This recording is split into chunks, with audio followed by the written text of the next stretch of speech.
Na, na, na, na, na, na. Hey, hi, Stone, Roman Stone. It's not because I'm from Rome.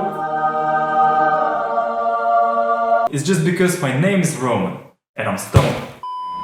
Welcome to the Stonempire. In the previous video, I was playing with my table tennis robot. Today, I'd like to explain to you guys how this robot works so that you can use some ideas in your future creations. Here we go.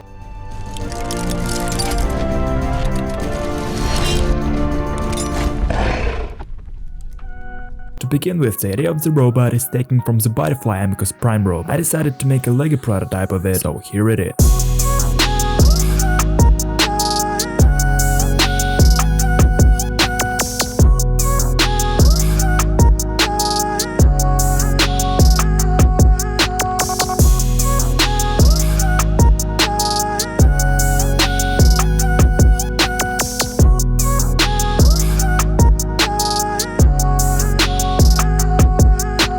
There are different modes I've made for my robot: transitions with side spin on and off, random with the spin on and off, and manual. Let's go through every mode in detail.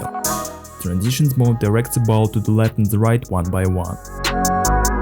In the case of spin turned on, the spin of the ball is made in such a way that it corresponds to the side it goes to. For example, for the left side I have a left spin, for the right side the right one. Random mode says by itself, it shoots the ball randomly.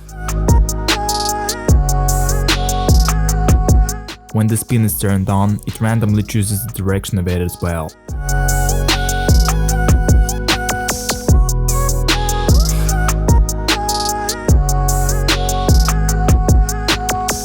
Manual mode allows one to direct the ball the way he or she wants it to go. There are two parameters taken into consideration here: height and direction.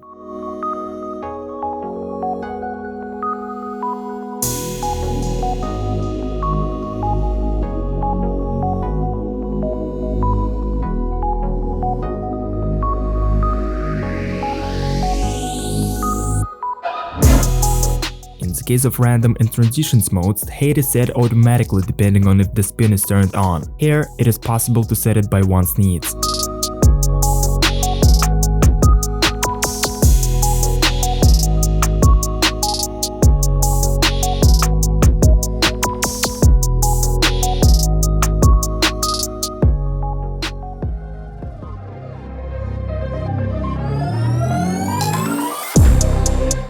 The main mechanism that lifts the robot up and down is the rack and pinion mechanism, but even the large motor is not powerful enough to handle the task, so worm-geared drives are used.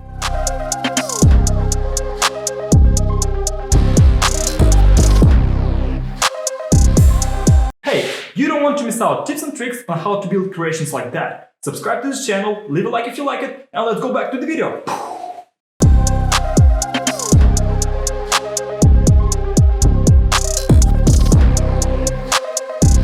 To load a lot of balls to the robot, I stack them. The pushing part takes the lowest ball in the stack and forwards it along the pipe inside of the robot so that the last ball in the line is going to be thrown.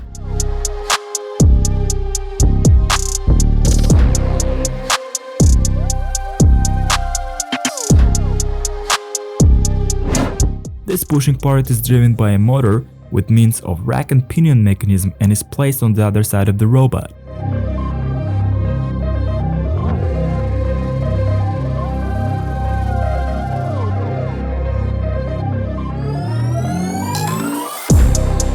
The direction is set by a couple of Lego beams that are directly fixed to a motor and rotate within its physical limits produced by Lego parts on site. Rotations of 3 wheels that throw the ball are defined by 6 medium motors, 2 for each wheel. I found this solution to be the best considering the speed of rotation and enough power. Different speeds of wheels create different kinds of spins. When wheels rotate at the same speed, I consider it as there is no spin.